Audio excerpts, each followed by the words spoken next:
দেখেন বন্ধুরা কিভাবে চাপটি বানাইতে হয়। ঘুরাইয়ে ঘুরাইয়ে রুটির মতন হবে। এখানে ডিম দিয়েছে, চিনি দিয়েছে। এই যে এইভাবে দই করি, এই যে এইভাবে দই দই করি চাপটি বানাইতে হয়।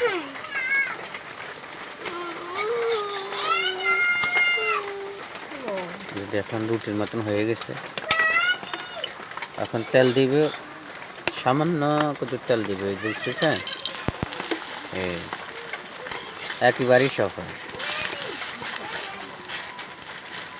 আপনারাও বৃষ্টির দিনে এইভাবে তৈরি করে খেতে পারেন।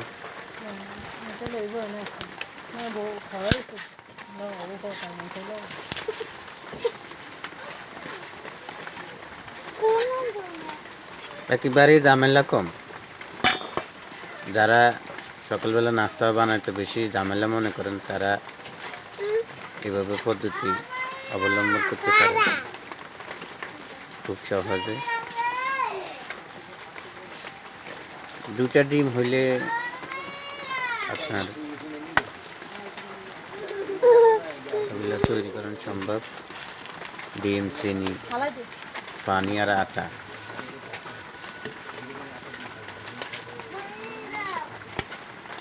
একবারেই একবারে রুটির মতো হয়েছে, রুটি যেভাবে হয় আর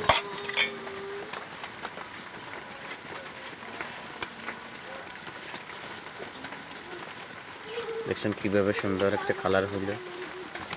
আমরা সবসময় এগুলা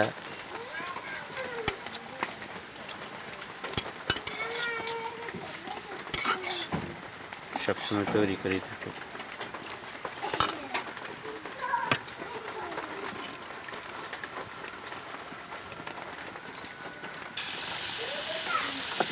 এখন এটা ঘুরাইয়ে দেওয়া হবে।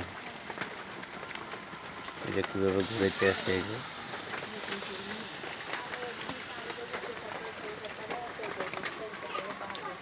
হয়ে গেছে রুটি।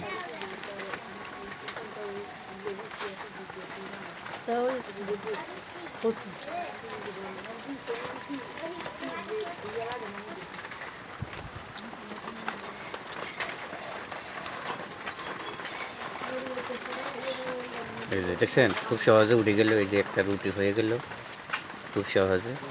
আপনারা এইভাবে সবসময় তৈরি করে খেতে পারেন, খেতে খুবই মজা। এখানে ডিম দিয়ে হচ্ছে, ডিম দিছি তো এই কারণে মজা লাগে। ডিম দিছে,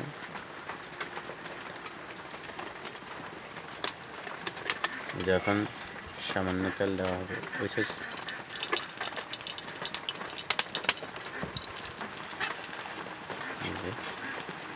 তেলের মধ্যে হালকা একটু ঘুরে নেবে।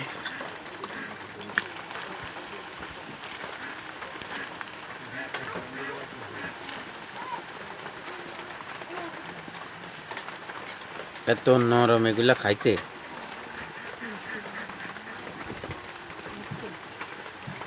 সেই মজা হয়, মানে যে খাইছে সে বুঝে। এই যে একবারই পরোটার মতন হয়ে গেছে, তাহলে একটু বেশি করে দিলে পরোটার মতন হয়ে যায়।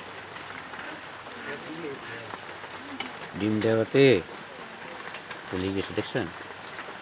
যে নরম তুলার মতন।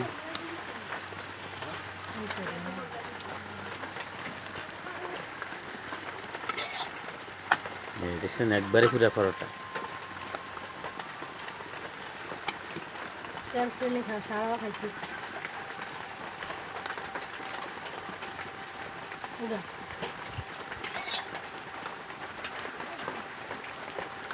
সকলে ভিডিওটি বেশি বেশি করে শেয়ার করে দিন।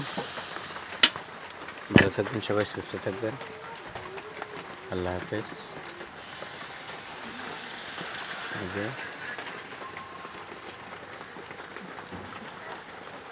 সকলে ভালো থাকবেন।